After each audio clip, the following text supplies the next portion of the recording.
Klomjari Peg News ki Manung na Kkay Thokchom mayam taram noksari haukiba numit khrani mamangda haib tare CABSC Parliament pass tawkhra matungda ngarang si gazette notification thokna Manipur da ILP chanare haibagi singul notification thokre ILP na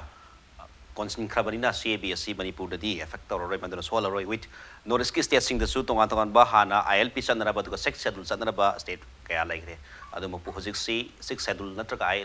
khoi ILP phanghudaba chalhodaba state kharada maroina Tripura amasung Assam da yamna burning oina yam mai sai sengna hakanda protest si CAB against the protest tawdara misi mina mahu langpo kaya thokna yam kana satri hoje bhongda khoi 24 totally khoi shutdown kare internet shutdown tawdana amaga communication fauna handabi duga tongan ba paramilitary forcing thajandra hairi irang sing do nemthana bi dang yam kana hona ba singwa marak sida khoi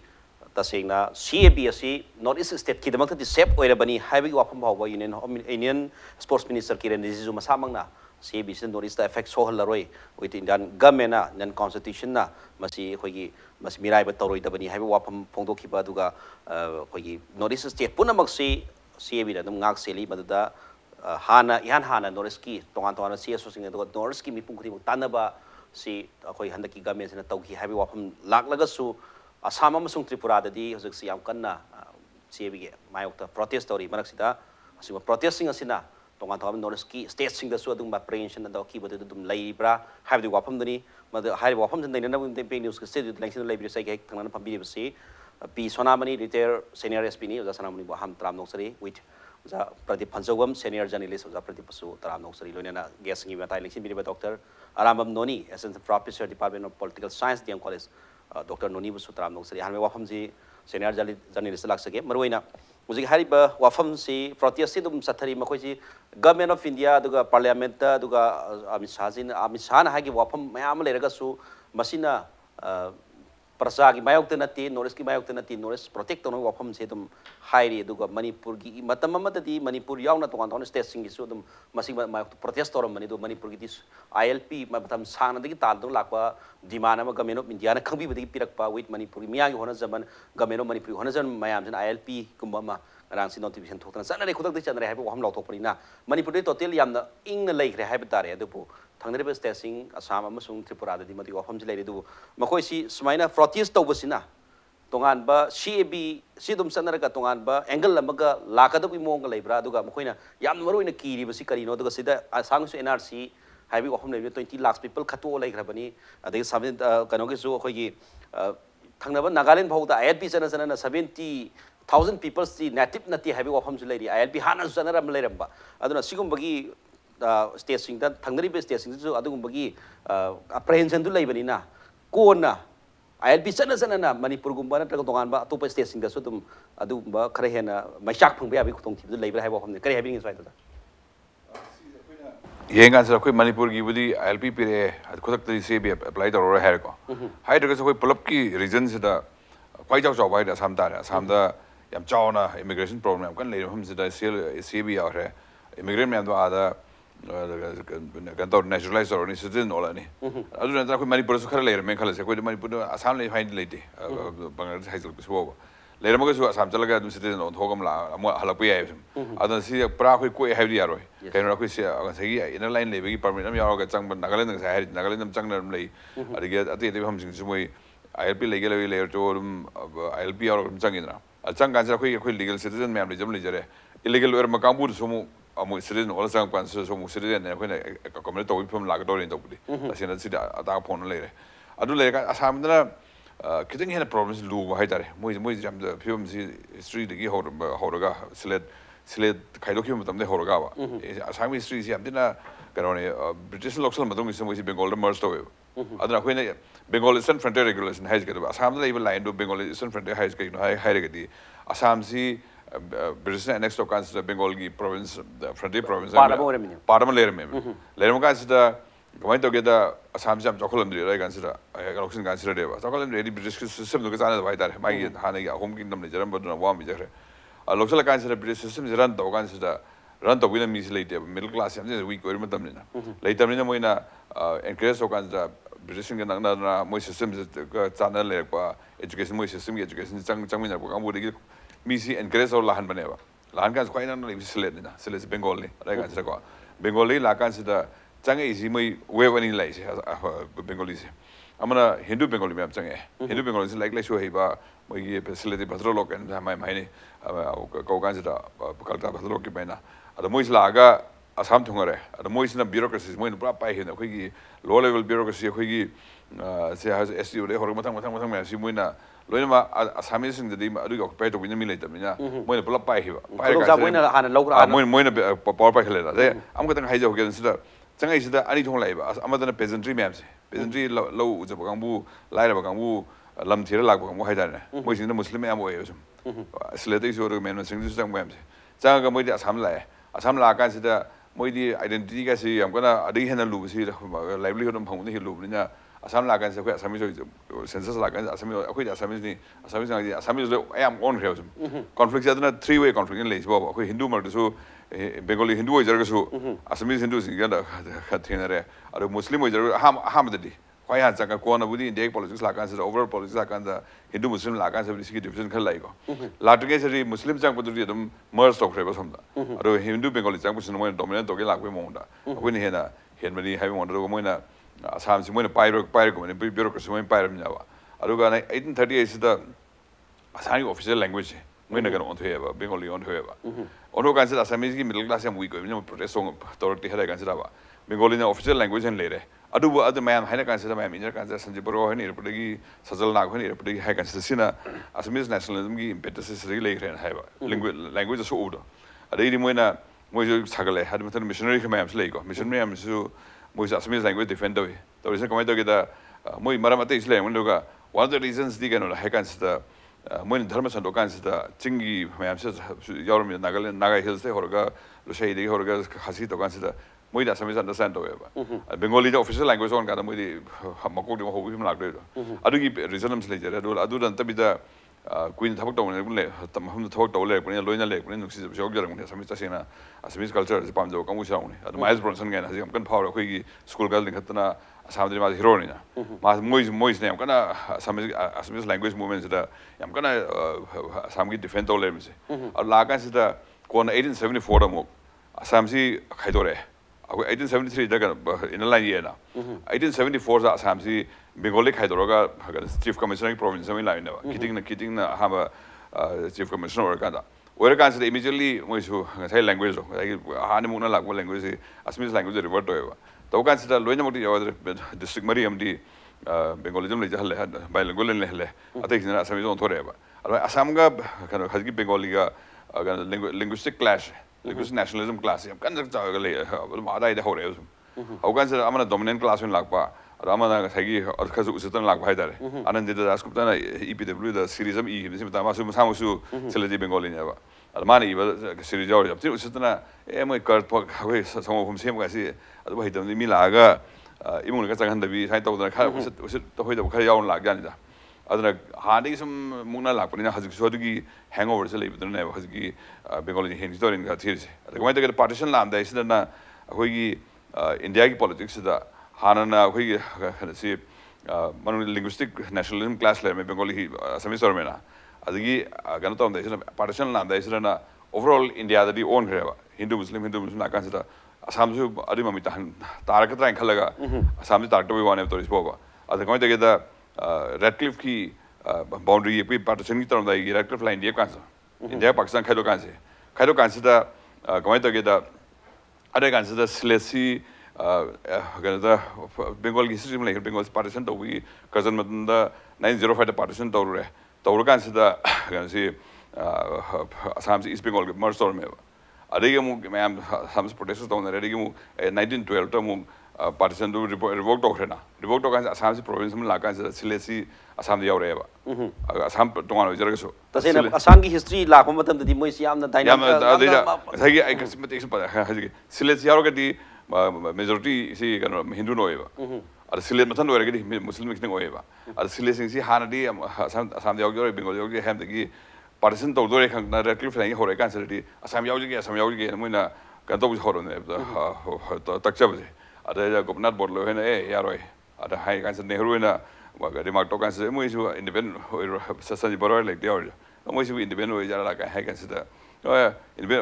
independent ta ha gadi Bengali sing la gadi Assam si Bengali majority ho da Bengali state ho hidore Sile la gadi ar Sile jau sna yaro moi chap yung le Sile ki referendum to wan lo ya ba lo kan sida Muslim majority kitang hen ki na Muslim Pakistan chakre ko Pakistan chakre asom le hori Hindu Bengali me si moi trap tol herna adik pote si thoi problem se yes tasena hamana British matam dagi lairiba dugi tongan ba mix yansin na kiba mayam dana hojik si adugi pose dum burning adum moi have majimangna KFC na son ba son da ham na tabi da hana digi dum so ga laba adum na poda ma haju changi harina ar KFC to isna hana NRC en to NRC da sa herba se la kun mungsi khando na khando kan se majority Hindu ele me na Muslim oi dran khalaga si me asi pulap mun citizen ol handori ba aduga Muslim khale ho duna citizen ol he wa sai 20 lakhs people se NRC de khatu ke pasing su Muslim oi ranga da khalaga Hindu odum oi ramba Hindu na yam oi le majority Hindu oi sigi position dum sangi citizen mu on san lakadori ne ba sigi lakadori pise masigi apprehension duni lai oza no ni lak sagi point se sigi oza kano oza prati nu thambiri asangi oi ba yamna hana degi lairak pa British period tagi haitare sai Bengal Eastern Frontier regulation gi mamang degi hok leiramba that adigi mayam regulation mayam lakhi batuna han degi dum khara dum mix toroga haitare adum kok saraga dum laiba indigenous people sing sidi yamna hekta kakhat pangam da middle class one lairaga su high class ti moini hek lobangam da badu posi leibin hojik su dum CM ge zaiti gi han degi han dum phang leiba haitare adu se protest dum tauri adu as well Tripura gi su tongan ba mayam khangna leirab indigenous gi oiba yamna down sakhi baduna moida su adugi hana degi dum saiki dum phang leiba do sigumba si government of India na pulap in inclusive oina haib ta north ki inclusive oina khalaudraba wafam oigedori bra aduga haib di Manipur gi di samana na so khongjang changhem ni su Manipur di laibak phaba na yam hana sangkhel ba khongjang ching adu handak ta pibirak pa haib si that is safe for people of Manipur as well as government of Manipur mayam loimak pamna ba poram ni adu bhai state sing sina sagi issue si adum lairabarina madugi tholak pa kare haitare refraction haigadra adu Manipur su phangoi haninga lebra hai wafam ni kare having inside yan han bada akoina north east hai ngasi agenda thambiriba akoige north east protest ki matang dani adu north east hai ba idea simaksu yamna distinct oiba geopolitical history im lejai tamona history fadan haibi gra samge adu north east as a whole gi sige awang nokpok thangba maike am oirak pase yamna ngalinge do oikre British na north east la ko horok pagi tanja kudamoina 1830 society sigi Pemberton haiba mioi sini am kan sizina kre Bengalom de yengbada awang nokpok thangba maike haiba tare masi awang nokpok thangba maike ngasina notice na khangnari ba sigi identity sigi tongan machan amalai kari gino masi international borders oina 4200 kilometers the international border share tawi amasung notice hariba pick krabala masi India population ki less than 4%. Around 3% population contribute tawi aduga akoi chicken ne kaina khangnai yamna tielaba mati am khangna sammi na hai masi akoi geography ki students sing na loi khangaba ngatani aduga asumna leiba sina karam hain toroki hai da sai ge notice ki sai ge race ki oiba mai top pa khunai lo nam leijaba adai di minorities ne na hana digi akoi ge tribal area yam chawn oi leiba punama sina yen kan da British na leiring hai matam dagi sigi concept of inner line sigi akoigi BFR haina su tense laga hainari ba si aikoina channa ba hauki bani haijari ba tawbata bu 1950 da India ning kha tamna matu da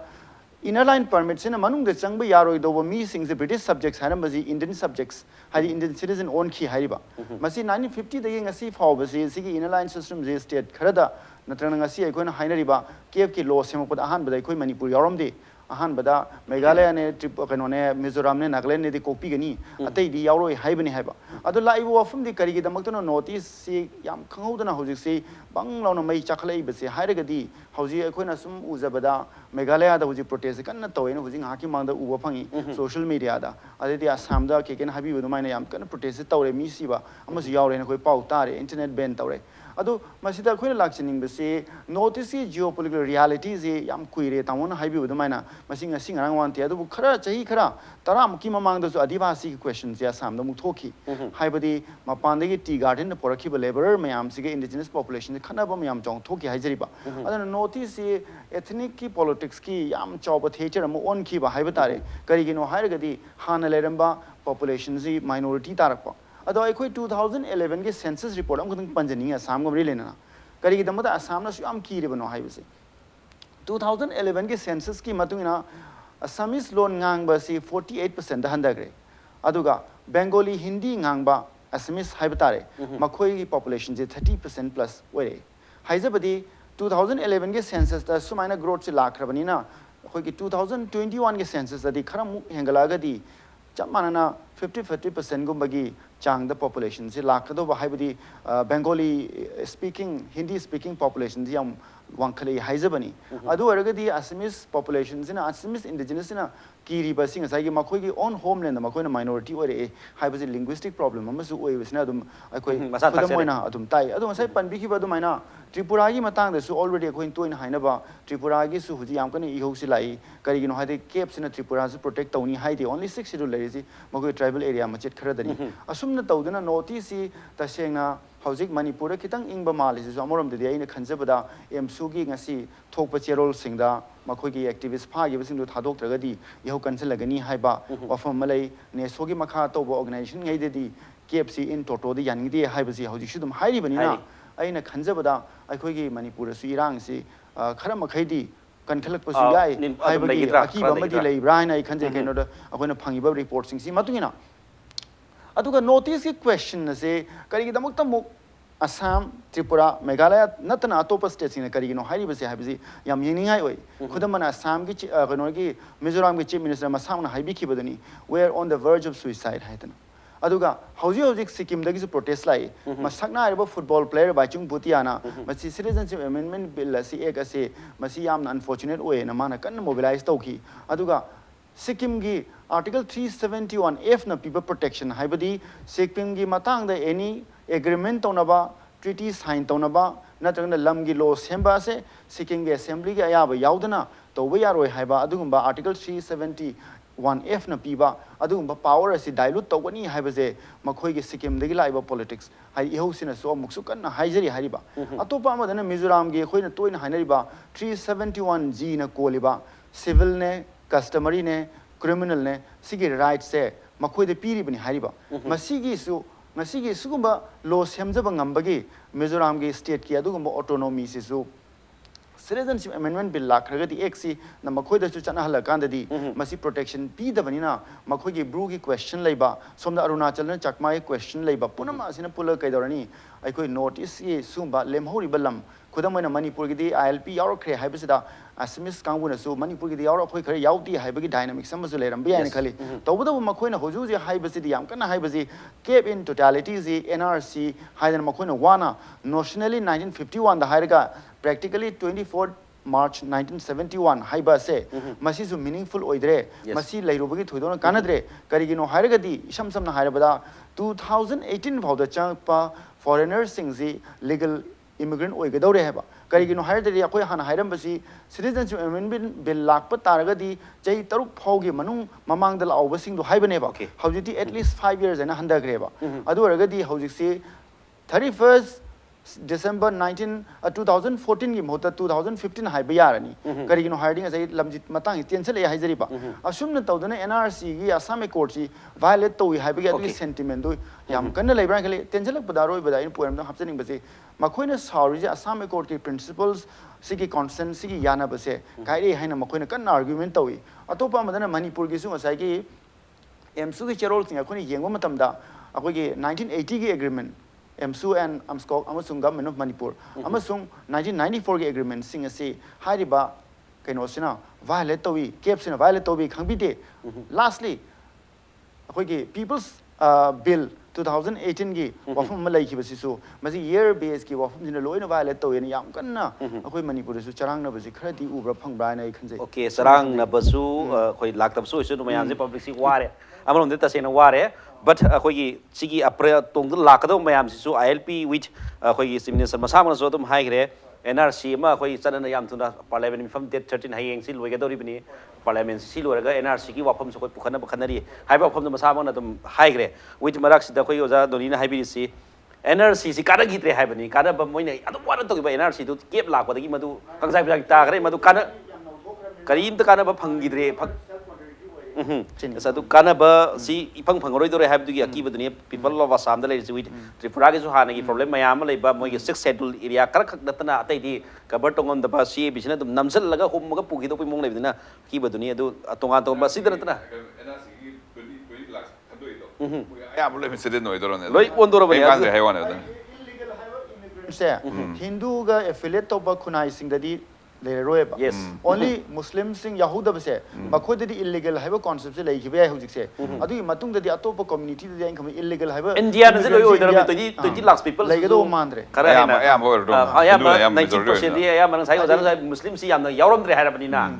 Bengali speaking Hindi speaking mayam le bani na the religious community oira bani na NRC na katuk ba mayam do dum citizen ondore have the automatic oza sora milak sagi baro ina Nagaland gi su problem se dum lai ngasi se NSF ki ngarang na hanje NSF protest tore adu mokoi gi NSF ki president su hare hana su khoi si ILP lai na khoi su dum sai da dum sai thing pangi Dimapur cover tok sala ne Dimapur se sigi matung de Dimapur si ngarang yam tu na ILP na cover tok sala mong so adu mapu sida natana Nagaland gi tonga tonga CSO sing so CABC ILP lai na CBC dum yaring da protest lai gra bani adu bu hoi kariba relief kharap phangi haina dim khoi ju khalam bai ai hana ILP government of India na hagi bani na ILP amsung state schedule sanave areas ni ki am suan manga moroi hai na hai gra bani na wit ngai yeng bai yari si sai angle du ni Nagaland haira Assam thangnare Manipur Assam thangnare Assam ase kwai chawba state am oi bani na Assam na sai ba mai si Manipur da natraga thangnaba state sing da soi da gi maisa phangoi de maram leibra hai ba hang du ni kari hai bin ngi sai do sa ठीक है हम चुम्बजात ने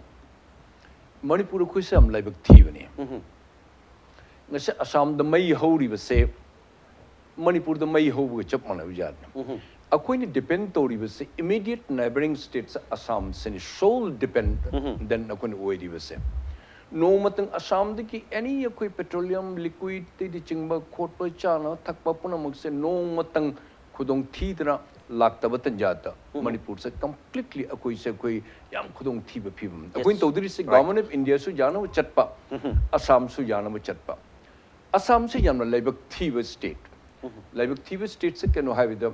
Assam se machet fragmented on ta kiba khan yingbiu Assam se mamangida Naga Hills to Ensang area kokna Nagaland haiba se warmi madigi politically mark se pikthaba district lak manga taruk se gi by and by tawdana mase koi gi state ta amuk onthok pere 1st December 1963 da Mizoram su amuk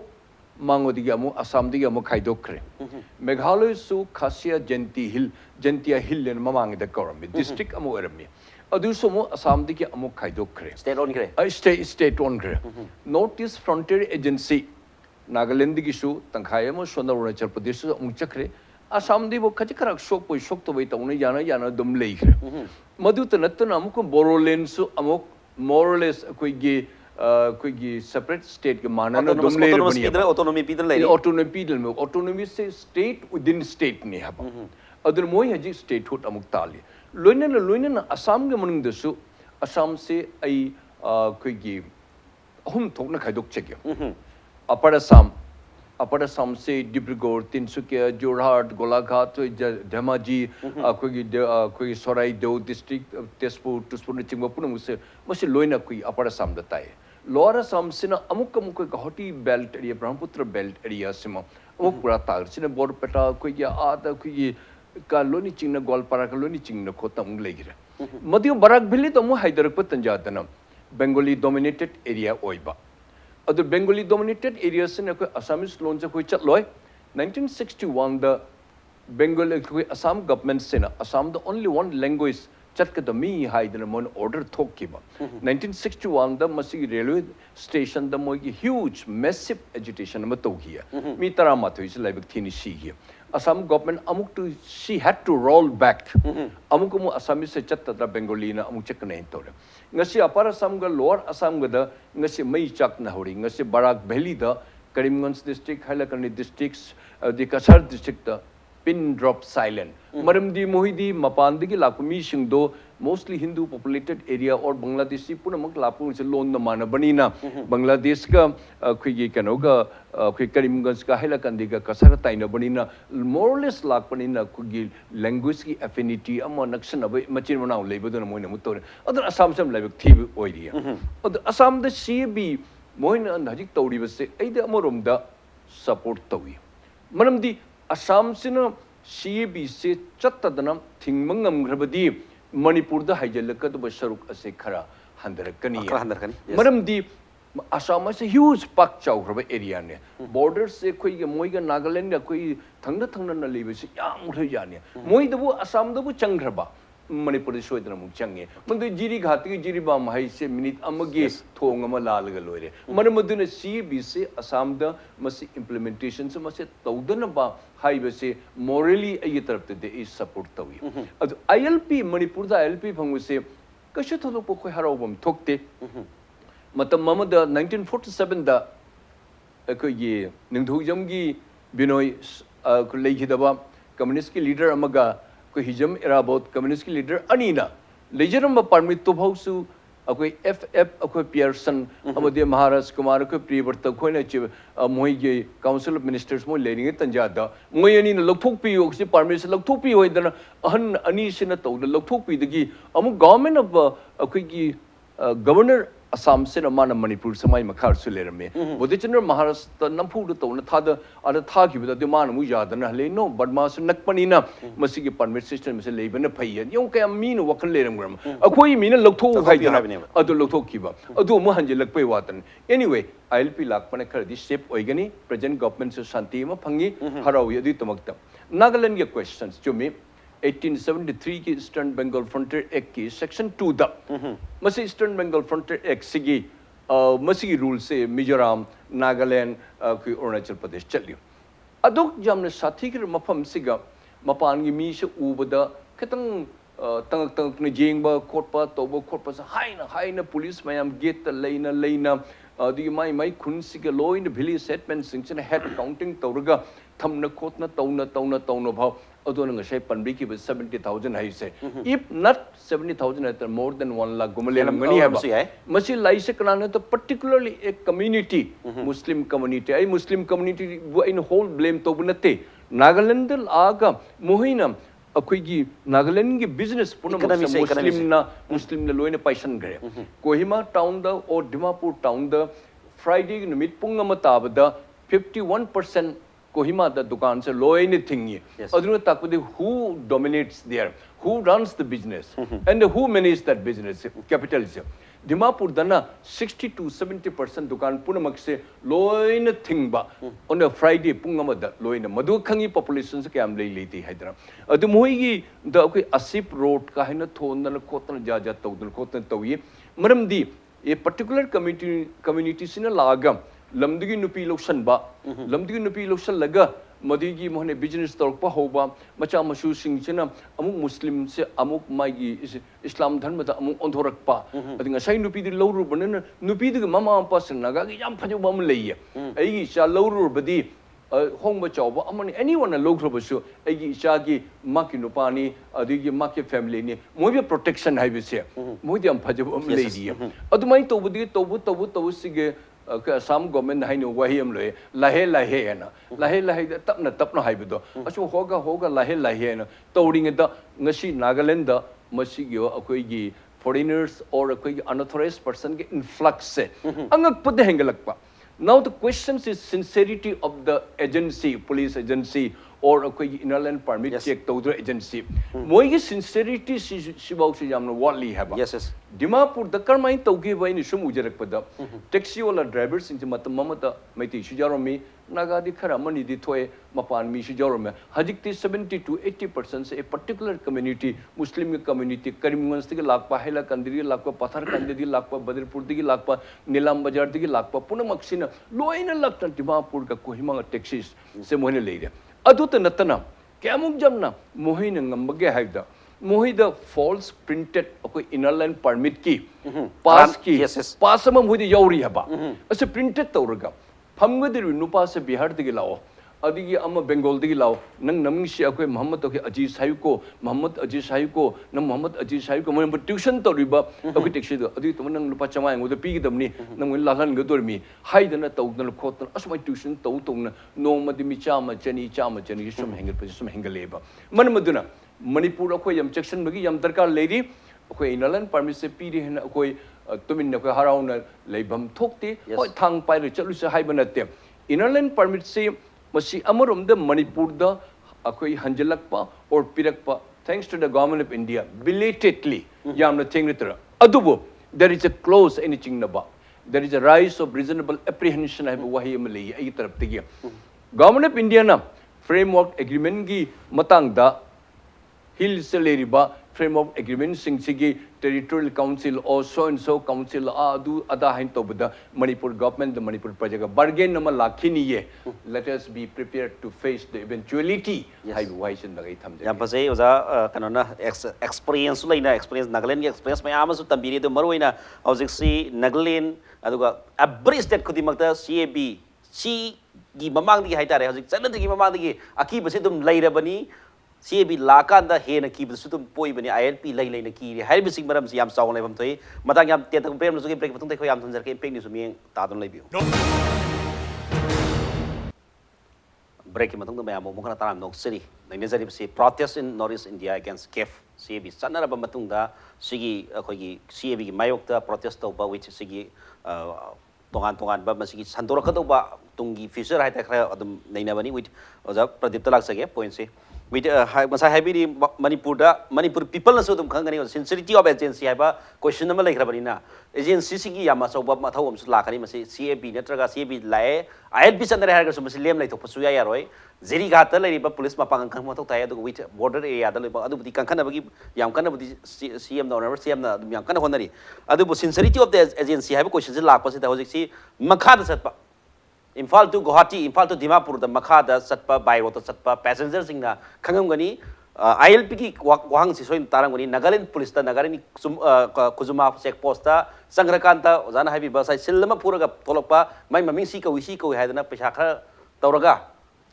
Power Sakipa, with Halak Patasang, Pada, Maugate and Tagazaki, Kuzuma, Tangari Pasek, posting the Adugumbugi, Positum Mayam, the Kadum Upangima, Nipuni Pungangami, Mamang the Sia, Pieces and Kilak, conjunction the Sotum, Sonap party man do Nagaland Power Laki, pass by me, the current pass no have the Kangar pony. Sigu Mayam, was the agency of the agency, I have a question in Lapina, Manipur Gaben, a Karapok the Madugi, Forto, Laina, ILPC. Sai handaki hamba ho basi mala laga haitare mathang la ko di tum Nagaland the free tharak pas waina ILP lei na dominate toksal so waina dum toksan gi mo lei ja lang sai som da ILP jana da state sin khara lei bani na adai matham ni kare having you zapati ILP na pholo sa ILP pai chamya de have de ba we permanent pai chang ba da have de adu num chang di chang ne hai gi illegal ori chang ya hai gi khoi gi issues ra hai si khoi gi NRC tokan si da Assam tokan si da 19 lakhs illegal immigrant layer hena moi si so khani aro ba moi illegal loy bina hoiti ILP layer moi si legal loyer ni legal loyer nya mo ha free de chang ya dra so permit am pai ra chang ya have ne ba permit chai ni mai matam bir kani matam extend to le so mi aduna sai hai dra khoina hai si da illegally chang ma te ba khoi state Nagaland chang ya hai si permit to pai la ga legally chang ga ada local lam ga partner tor ga business to khobal mi ane adu ki posi kamai no thim do na si lo dri yaw dre basam lo dri yaw si lo is hai si unrestricted pang chang ya roi permit jam yaw roi hai wa ne ba adi ja akhoi amuk yeng ya na lam le thole sin to si kamai to akhoi yam na make sing dre akhoi le doi ba LP si kamai to hanana le mi sin kamai to tribal area da LP le bi na lam le bi ya da ba sam ri ja khre same do akhoi apply to have problem la kan lem la adu sai gi pani chang de mi sna la aga sel lam later ya ga to ira ka he adra khoi ha gi se torba bill ahum to hui to shops and business establishment act and ahum no to hina admaina elaborate hodra gi yam thina si yam ve ko re ba aduma le re ru ga khoi sai to si ILP hai consider hai gi Bengal Eastern Frontier Regulation 1873 se CD regulation ne ta sena parliament pass over act na te ba regulation maina e get gi like to explain to ni maina backward regions da amohana assembly to ga yam elaborate to kana de hoina gazette notification to ga law temporary law ta same ne to ispo yam kana permanent ba lo thok ga lo thok ba si ju haji in line se yam to ho nge si ato article am buddhisatwa karani ba article me ILP si kara khong dokre se mana list am kun tha mu shon mena matam muena tigarna dai hen doktore to ga ILP section to same se aduna aina ILP ta hai si tasing regulation na pass over law ne na regulation aduna regulation dudi hai hazik akhoi da LP chana dore hai so gazette notification tho to resna parliament me assembly nei naraga law na sem hiba lokro ge ha ga mu law na lokro ya da adum na teba ada gazette notification na akhoi gi executive fiat ko man sa sen ha kitang British ki moi colonial management se da kitang sem hiba law ja ne hai tare thuna yam tana kitang thun to ya ba aduga yam kan elaborate oi da su saida ka law ma chana gi haina to wa moi management sem akhoi na British colonial management se thorpa concepts in the LP is amani go territorial management aduga frontier management na moina akhoi sovereignty hai bo som khoi khang na re suzerainty kan tholi ba ame to ba khoi protected state kan tholi se moi gi management se da yam moi gi involvement se kam le ke le ro si to ga moina measure to sim na khoi na hajta haj bhar concept hingle ho ne ba ada to akhoi ILP hai kan su adum ba amane regulation am to sem gi ba law ne ba ada ta se na parliament na tra ga moi gi le ba assembly da sem ga sem gi law na te ba ada moi lokthoni ngan lokthok je aduga sendoni ngan sendoi ab line bo ada sendoi habi khadam mai sa hajer haigi kuncha ni production ma na ahlis masing direct e photo ni my page photo on thol por pone ada su sendok ba ba ek ni yam kan permanent no pona te have some khoi chan le re ko aduga aduna khoina tawde si kari no da simai sing ro um da ka le khoi jam tre ve ko da ba sik kana no khoina I'll pa handoi se mi khodi ma akhoi indigenous akhoi gi Manipur people hai kana no hai do si ma su definition da wa do ni da sina se ku ina le ko da hi jam chani le ko mi so oidora ka hai posi ro kana no khoina kari basis define to do ne have sun la ka ne ba na dri LP pai do ba akhoi state la kan se da pai LP pai dia de hai kana no hai posim la ka ne ba ta sina akhoi Nagaland ga Manipur ko di han LP pai do jana me ko Mizoram chalo kan ai chalo ko LP pai ha ka ne ba amai tong na do ri ra akhoi Nagaland gi khuzama gi Mao gi kana haikru layer gen la kan mo so LP loan do ra Mao gi kana da koi ma cha kana LP loan do hai por amus la kan na sumi am si kitang am big ori ba sum kitang si am si elaborate sem do ga kamai to na sigi execution si kamai to hondo no ka si me sing nam chang ba na sa me sing da kan se di ho si da ma le kan ne sum ho le sa la ga pa gi adu ne da ne ha ga Nagaland tor mi so koi di ya di hai se da Manipur gi issue mi yaw re ba hai di Manipur Nagaland da lakpa mi si LP kara ha ga ai Manipur sa pani ha kan se da LP yaw ri ya di ma power sa se do ne hai po sel mai koi ma sa mi so mai ha sa si ai na wa si se da gohati dai na gam to ringa se ya do chala me ba sa kan se mi si ui ka ai akhoi Manipur sa pani ha ga aro phare ba tha do si bo mai to akhoi na ve ko ma mai si kitang ve ko le ho phum si di ya da ho se le ka ne ba haji photo le si di LP channel ni habum de hai re hai si channel si karam mo jam do no kana no LP pai do si kai si define the home changin na Manipur ai gona hai ron ai si Manipur LP pai do ra kai adu pai ro hai kan se kari certificate proof do no ka hai si khang odi ro e ta se na aduna si me am le tra ga di level le kani ko le rank khale akoi kuthana to usira akoi rom de isu push om change na ta vida sum center hai re ha ba bang jong le bro kan ro are ja haji to ri mo ma le sum ye muta ya bajai oza pratit thamiri wafam sing sai gi oza sonam ni lak saram ge sai hai bi power zakhi ba pham por mo yaw ba oza Mizoram di Manipur ba sa sangu ra ga su LP pass darkar lai ba Nagaland सब मतलब Nagaland से Manipur की पास दरकार लेती Manipur की मीने सब पास ले दरकार लेती ILP sana ba वैरगा सुहाय बता वापम फोंदो पीरियड दो सिगी बा तोंगान बा हाइतारे ILP sana रे हारगा हराव लै थोपन त करम बा कंडीशन दा अतोपा थांगरी बे स्टेट तगी सु हेक्ता लापा यादोरी ब्रा मदु पास पाइ दोरी ब्रा पावर सखी बतंग इदगी सिलसर पावरगा सम सम दगी Nagaland रोम दगी लागा Mizoram के हाइता सु मदि पास दरकार लेदोरी ब्रा दुगा Manipur संग बखतना मदगी दरकार लेदोर हाइब क्वेश्चन में आमसु लेदुना ngसाई Nagaland की याम असौबा जा प्रदीप नसो एग्जांपल अमा पीरी बनिना अदुगुम खरा अहोरा खरा लेरंबा यागदन खले दुगु मरोइना होजिकी ILP चनरबनिना KFC लाख मतमदा मणिपुर दा हाइजिलगलिबा मिटोप सिंगसी हाना हाइजलंबा अदुगा मु लाइसे करम मोंग थंगदरे हाबजे बिग क्वेश्चन ओइरी करै हाबिनि साइदा यम चुमबजाने प्रदीप साहब सु तकपीरी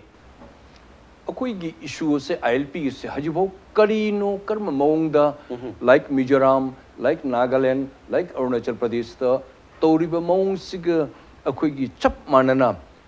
मौंग दोने थमगदरीरा नतन अखोई तोखाइना खाइदोगा अमुक खर मुसेमगदरीरा चिंग लेबे 6 शेड्यूल गी लेन दौनो लेबे सिंग सिग तोंगान अमुक तौर अखोई म तौगदर हाइबसे यामना कॉम्प्लेक्स ओबे इशू अम लाए नागालैंड मतम नागालैंड मणिपुर दगी ꯑꯩꯈꯣꯏꯅ ꯆꯠꯄ ꯇꯟꯖꯥꯗ DC office-ꯇꯒꯤ ꯂꯨꯄꯥ ꯃꯉꯥ ꯄꯤꯔꯒ ꯗꯤꯃꯥꯄꯨꯔ ꯐꯥꯎ ꯃꯅꯤꯄꯨꯔꯒꯤ ꯑꯩꯈꯣꯏ ꯁꯤꯇꯤꯖꯟꯅꯤ ꯍꯥꯏꯗꯅ ꯏꯟꯅꯔ ꯂꯥꯏꯟ ꯄꯥꯏꯕꯒꯤ ꯃꯍꯨꯠꯇ ꯃꯦꯟ ꯍꯥꯏꯋꯦ ꯅꯦꯁꯅꯦꯜ ꯍꯥꯏꯋꯦ 39 ꯀꯧꯔꯝꯃꯤ ꯃꯇꯝ ꯑꯃꯗ ꯍꯥꯏꯗꯤ NH ꯑꯩꯈꯣꯏꯒꯤ 2 ꯑꯣꯏꯅ ꯑꯌꯥꯝꯕ ꯂꯥꯛꯑꯦ ꯑꯗꯩ ꯀꯣꯍꯤꯃꯥꯗꯒꯤ ꯑꯃꯨꯛ 39 ꯑꯣꯏꯅ ꯑꯃꯨꯛ ꯆꯠꯈ꯭ꯔꯦ ꯑꯗꯨꯅ Manipur ꯒꯚꯔꯟꯃꯦꯟꯠꯅ belatedly khara thengna awana sanakpada Nagaland government the request mamangida tawdana officially request tawjigi akoi the bordering state gatini akoi the national highway amakaktani akoi gi train gi headline se train head se kano the Dimapur the kuri chatwa ya de chan bidna koi tamu the ketang relaxation review haidan government of Nagaland very kind enough haibitai Yes. yamna phadana moining a shebo kan tawjigi de say example inland permit lawraga aha made numi mangani numi tarani gi lawre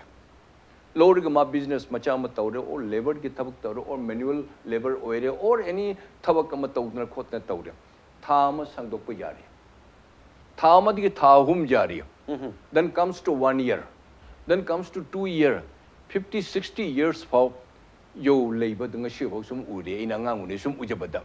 inland permit si sangdok pa yade have there is no such clause man the mas Indian citizen one la kadurmi foreigners oita the my foreigners ke my ge permit tongana Yes. protected area government of India na ma to ka passport ki ma gi magi gi matunginna tongan kre adumai to 60 years 65 years oiba mai maki sagat ko kutna lei ria ba akoi da pi gi durbe inland permit se akoi gi tamda leriba lam chingda leriba lam punamuk se mapan gi mina inland permit holders na kanawo mapan gi mi amattana si leiba yade haiba masi close sama koi pami number 1 number 2 masi chumi identify tawguduri se masi scrutiny ma jam angak pa government ge agencies punamak loina na civil society organizations amadi khun gi kui makok mayam pun siga manaraga NRC gi type ta cut off year amathamaga for example Myanmar di lai a particular community bari the laktana kui Chandel district akoi gi Atinopal da paidra legira are they not foreigners Manipur government khangdra bro Manipur government loine khangi vote bengi tamakta tuminna loine leiba ngaktani akoi ne sonda Nagaland rom da or Assam rom da jiri gati jiri ba mai se thong macham khalan bai wani sai Pradip sab na hai duaina jiri akani hi khujuma digi mau phat kanum te leri gen laktang mang hak ma inline partner pai ge tra ha Pradip sab ko ode jiri gati ge jiri bam sidi ma khong ne minute ani khatar la ka dori ba e jana pi lo la ma inland permit lo gudra ba ase jana na mu chalakin akoi da mu moi da mu taru dori inland permit pai ren akoi jam selfish oi ba yam na koi jam pongje ni ngai natte amorom de di isagi khong si isa na kaktat chabani maram di kari gino haida we are isolated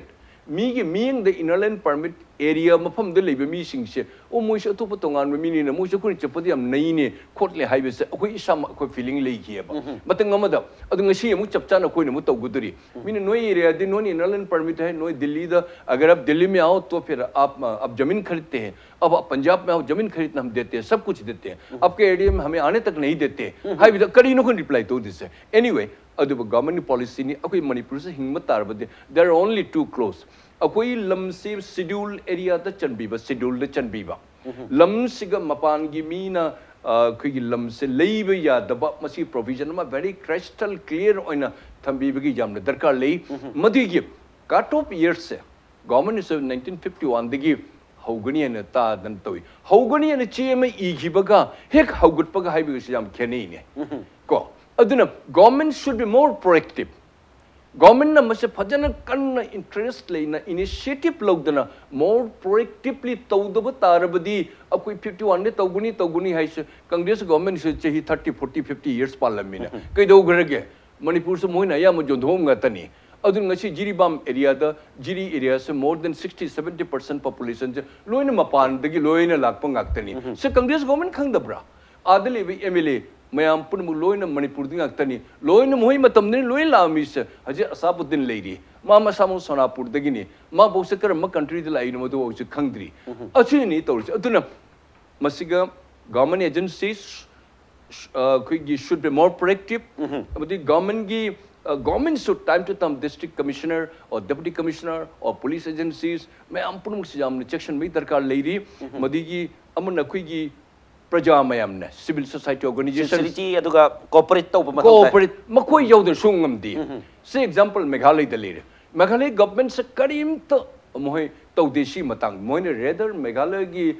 people's safety or security act ama moine pass to we don't want inland permit haidana Meghalaya government gi ni se garang nan de wani jora bat he barni ha chang pada moi list ma semi kana chang atu tani torba moine ha koi sidi koi len di loin schedule de loin lei kanam tan chang ba jate kanam tan lei ba jate live business tausunu chakra moi hansun karim takai de tourist laksunu kochano madi mon leiba tarbus village ki hetman they have been empowered as good as magistrate mana man leirudur mafam do bhara leirudur mi man lam lei ja dabnen hotel leide in detail le igani nang aadhar card piu nang khoi ge nang adi card piu complete loin tawraga village ki hetman sin mana authorized tawraga mati police station na thagani haba police station na amuk deputy commissioner office ta mu thagani haba leng ma jabai wal leite man modna village hetman gumba manipur cha khoi ge khungang da pradhan leri member leri zila parshad leri with moine ne khagi chief minister ne chalaga moirang da mi kana laige adi jiri da kana lai chief minister khangde ne khang only the local people so paisa char ga tordi yaro police so paisa char ga thadokpa ati da tor suma tharuk jade like Mizoram gumba jamna section ba asi orobadi Mizoram safe hori Manipur se safe ogin aduga hajigi ILP shape mase ketang elaborately kari no khoi de pi ga dori se kaino tawde ILP se che da ngata piraga mapan mi pungchang ta changmu jaba lampong le te leibi jar badi this ILP have is karim tang akoi India government ge lollipop haibido ILP means India lollipop haidna same ga chap manam lak okay yam phasaba wafam dani oza khoi khai ba ILP or so more so mayam lak matam da with public effort public sincerity the government sincerity local agency with say adi magi agency mayam haitare madu ki sincerity yam tin darkar lai madu lakan da mayam do khandok pata yam lai ga to ni haiba hom dane duka masai da village authority having in sing the su village headman mayam lai mani the valley area da haraga su khoi local representative haiba mayam lai bani na makoi na ju khare hena sigum bada Pangal Sakti Kara Government of Manipur government site ki haitare kare hena adugumada piraga su hena kana gani haiba masak tun session duni adu which as atopa north ki atopa state sing da su yang wari bani na masigi setting phangoi haninga dili tabni loisala president janoni da laksaram ge point se uji point duni sas Manipur gi kare haitare sanare kep se sanare hare ILP sanare hare kep lae with hanagi pot su khara dum khara hade khoi ba haibam su lai duka lakado si regulation mayam darkar lai haib tare adu marak sida khoi so nakan da mayam da saugal kan ta protest tor ba with Sikkim da su baisung betia footballer masa mang na dum yaning di habi lai ba Sikkim da su khoi gi Nepali gi keno masang lai bani na dei hari ba sangma refugee de bru refugee si mayam lai ba sida regulate tor ga di awa ba si thangna ba state single setting soidana phangni habi sidi loina ma haineri edu sigum sida khare hena suggestion haitare public knowledge soina na ba da mayam suggest to ba wafam sing kari kari lai kitang thabir moja ihan han makta da akoi gi notice da lai ba mioi sing se furup sing se koi assimilate to ba haidana atopa furup sing ga hekta tinsin na bada aki ba faw ba furup ngak to in toy kari gi no haidi makoi se minority ni haiba wafam ma da dum hinge maro ni India gi chawraba population siga yengnaru bada lamdam sida lariba furup singna chaw khaba sam si phawda yamna akiba phawing ngasai khon haijagi buni makoi ji hoje almost 50% gi level handara bani haijari ba aina masi haijari si kaino sai koi akoi agano na akoi gi former SP na haibi khiba akoi gi assimilate tawbagi akoi da aki akoi da masai gi uncomfort ama leibdo adu gi matang do yadu maina han haujake atopa ama dana ngasai gi haujik si akoi na ILP jingarang 11 December 2019 sigi haure hena koi launare kari order singarang degi thoi hariba ado aina sum yengjabada akoi ngasi phaugi response sing yengbada government gi site gi natragana ILP ihau toramba mioi singi maikei dagi masigi order ase akoi na pamamba dumakti oide ga haiba critics se laga su khara kanna lakta brain ai chingne atopa masi kari gi na ina haijari haragadi akoi tamona de hitang haubira me do ina kita makha satjagi executive order ama haibasi ordinance natragana act amadagi su yamna maigi standard si law ai haijariba ordinance ama oragadi parliamentary approval changi madu law on hona bata adu executive order ama president gi khuthang degi lakpa taragadi madu parliament yaudana dum leibi ai adubu executive order ama gi kitang akoi dawat pasi karino ki chingna ngai oi bisi karino adi maha ki punsi ase tamangam di anoba cabinet ama lakum tam da cabinet tuna council of minister decision am lorga masi discontinue to bi parliament yaudabida adu eragadi aikhoigi romdagi kanna taknagadabasi hairiba ILP is okay first aid oina pire lauthwe adu masi proper parliamentary procedure am da pusalaga ILP gi law se manipur phajana enact tawbagi ama mathau tai haibaji haiba mayam kan changi kari gino hayang ILP ji hanto ke haiba matamda parliamentary procedure am namu lauthoktradi yaroi to adu eragadi kai no khoi da kitang safe oigado maram de khoi political spectrum khuding makti ILP ji adum tan bisi khoi hana u lai khrabane haiba adu hauji laiba critic ti karino da laiba ILP ji bezier matana pandri laiba ILP asina aikhoi gi manipur da revenue yamna kanagani amoromda khudamana khoina muji mizoram da chalagadi mizoram airport aikhoi ni chacham da 300 rupees moi paishawan kak puje koi thengna gre aduga maje 7 days hana laiba gi permission logodamni madui matungda leithragadi 15 days am logodamni adui matungda leithragadi 6 months am logodamni asumaina adum renew tor chal laiba critic ti problem amana ILP की live procedure ऐसे law से कोई limitation याम लाइबा खुदा मोना चाही चाम लाई छलागदी चनी लाई छलागदी HYBE के सिगे alternatives दि लाइतबा तो वो आई खोना मणिपुर ना पीब याबा आर्गुमेंट से पार्लियामेंट्री प्रोसीजर में की प्रोसेस की लॉ से सेम्बियो so that it can be permanent अनि शुबदा बेजियर जे आई खोई ना लेबना खिबा दो आई खोना पामबदो तोबियो नत्रगदी ngasai gi citizenship amendment bill sega ILP ka contradiction thoi je sigi matang sida ne haijari ba ngasai gi somna kada koina hairu ba chahi duga somda ngasi de da count to ba horop pasida yam chawpa pha ga ma thok pasina ILP si leiraga su kep asina chana khragadi thoidona kana roidra koi gi toothless tiger haiba tare adu oigadra haina chingna ba lei haiba khaliba ne tu loima khole re me haiba point ni mane aduna laksani wafam di hauzik leiriba phibam sida manipur da kep ki wafam su leiri इरोइनना ILP की वाफम सिरसो तांगदांगबा करिनो तौगदोरि से ILP असिना हाइबसिमदि तसिंगना तिंगसाई केकेन पनबिबा implementation की मतंग दा कोई farmer SP नसु पनबी होजि याम फजा वाफम खरा अइखोइना खनबदा अइखोइगी अखोइ खर हाइना बया वाफम खले अइखोइना वर्क तौगदबसे अखोइ पॉलिटिकल कल्चर से किदंग डीपन तौम चंगी अनि शुबदा अइखोइगी सिविलियन सिंग से नतंगना ग्रासरूट के ऑर्गेनाइजेशन मैम CSO मैम सिना वर्क कल्चर की लोम दसु अखोइ वाखल खर थादब चंगी करिन लेबर फोर्स के वैक्यूम से am चांग ले हाइरिबा लेबर फोर्स के वैक्यूम से अखोइ अनि थोंग ले आमना स्किल गियामा समकक पाइ स्किल ने मरम ददी अदो सिगी स्किल से अखोइ लेब्रा हाइबा सिगी स्किल जिकी वैक्यूम अम्मा लेरकांददी मसिमा पानी मी मसाना दम लाए हाइरिबा अदो रे अखोइ लमजे हाना सेल्फ सफिशिएंट ओबे इकोनॉमी ने हाइरमिने अदना सेल्फ सफिशिएंट इकोनॉमी अम ओइरमबदे करा माइना हुजि पोट खुदिंग मपांदे लौरी न होबा करिगिनो अखोइ work culture in the process मा क्रेब खुदम ओइना हाइरगा अखोइ एग्रीकल्चर से कोई सस्टेन तोब ngamaktre hojiti maybe because outsiders population hengalakpon obe natragana akhoi irrigation system adedi climate ki laiba changes myam sina akhoi sustain tob ngamaktabra sina aina aroibada amakadan hapsin jan tab jiam la shakta tak ke tak kambiramo aina haizening basi 370 gumba provisions in a lothokra matung dadi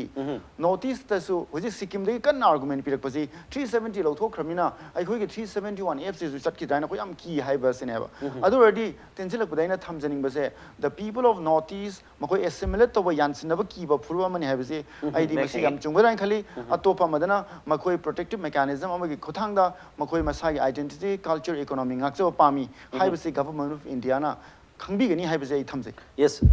protective mechanism हाइब दुनिया दु मतंग सदा कोई पुरै लोइबसे दाइ तारे ओजा नि किसु पोइन मम तंग ताजनी मतुदि होजे की पोइन से नोरिस का हान बताना बसी हंदकी गवर्नमेंट से तानै हाइबगी कैनो से इंडिजिनस पीपल्स की राइट गांग नबगी दमंगता कुमना तानगी हाइबसी मति कोई नोरिस मसामक नोरिस की MP अमो इन हाइतारे इंडियन स्पोर्ट्स मिनिस्टर मसामु हाइग्रेमी अदुपु तानरिब्रा तानदब्रा तानरगसु कराइदनोमा लीक ओइ मफम नै होजे मई होरि बनिना आसाम अमसुंग त्रिपुरा दा हाइगी वाफम दुदी नॉर्थ की पीपल इंडिजिनस पीपल खुदी मसी मतान सी मतान दा अदम टच तौगी लोइ तानगी हाइबदनी करि हाइबिंग लोइ छलको करि हाइबिंग साइड मसी क्रेडिट से अहम दे लेंगा के मको याम तीन थम्बिजा लेंगा के मको गवर्नमेंट ऑफ मणिपुर गी खुगी मसी credit goes to him and his cabinet colleague, the Manipur Pajama, Manipur Civil Society Organization. Acha. Ani Subada, Aina, Sikkim, a line of the Hijagi. Sikkim Hibasi Yam, the population Yamba, Mapam Nati. Sikkim say, ladies mainly Bote, Lepcha, Saring, Moi Ohum Sina Ayamba, Moigi, Sidul Tribe Mactani. Unfortunately, Nepal lakpa, Nepalese, Darjeeling lakpa, Kalimpong lakpa, New Jalpaiguri, Siliguri lakpa, Nepali mayam sing Thomden Gidana, Ngasi Nepal, Akigi Sikkim, Masamakse, Nepali loans lingua franca on the career. Yes. Adigi, Moishu permit ki India government a karambo authority people no odu dikangde, Sikkim Sigi, Charakna 100 kilometers Karahin, Labor Sigi, Saruk Hum Togo, Saruk. Ani walling at Amma Mapam, the Rongpo, Mapam Lay. Rongpo Siga, police sing, Yamna smart on a Yamna Mohi Yingi, Moini Ying was saying Kanja, but the Mongoloid ki face or wishing share. I am but the Moidum Mode check out the Koti show and Moise Shoidana, notice or Muni Hyber Moida consideration of Malayaba. A tea, a topa particularly Aryan or Dravidian or Western India, the Lapami wishing the Katang Moise check over Copus and Moi Sakaki Rongpo had Mapam Tawi. Adu Karamba Mong the Taurino, Moise checking with the Karabudi Tauri, Adu Hani Matang Sikim Sima put a sight line beyond the purview of this Shebi or ILP the Karim to Shijauter. Seeking wisdom Karita Guni government of India. Masi government of India can be Gadamni with sister state and later Banina, Sagi, Tongan, Amaga, the Marine, similar to Palm, the Bacambunina, Adam Hibi Grabanina, Maduda, Madugisu, Karahena, scope to cross out Yankan, the Karahena, protect on Nobi Masakuti, my holy way, the Moida, my shadi, my shapang have the name. Was a pretty poison like Loshalapus. The parliament was a high NRC, the iPad was here, the lady, and the Lloyd Tabida, Sigum Basita. Yamna nakan the Tori Mayam Siga, Manipur, Sankala steps, Krataba Labra, Natraka, Matam Kradum, Tarka, Lobo Matota, ever have the local time. 10 point has touched out of the Sikkim Matangia, Sikkim sea, Darjeeling, Sikkim, Yorimana, Sikkim gives Chogan British request of had the Mumbai, some capital same Gana, Lotoguni, Aduma, the problems. Canada influxy and Gansa to the India waves, Tashin higher. At the sea, same kind of Yangaza migration, Yangaza Lam si Kkay Thokchom Hakan sa koi samna Hakan sa pangan sa gano dige somgi istom ni si Parman sa ikai si kawo valley sa koi haramina kawo valley mi leto humna deba kawo valley koi leram baduri koi mi sang sa koi na yemo mi sa koi yendo na hisi koi khande ara koi si swing yendo tasi na koi na British ki frontier kano sa outlook sa mi leto humne frontier is really empty of people later ka su Canada mi atani ka hemong khan su khan gum sa koi su lesson kara learn do sa koi na migrants karam no Hakan sa wa Akui Hanagi later, sphere later, mirror, Gadi, I don't treat the West. Has you got some see choice of Adumoni? India's problem, the partition tokens, the Command migration by Tokato. Human angle is migration issues, not really problem solution. Okay.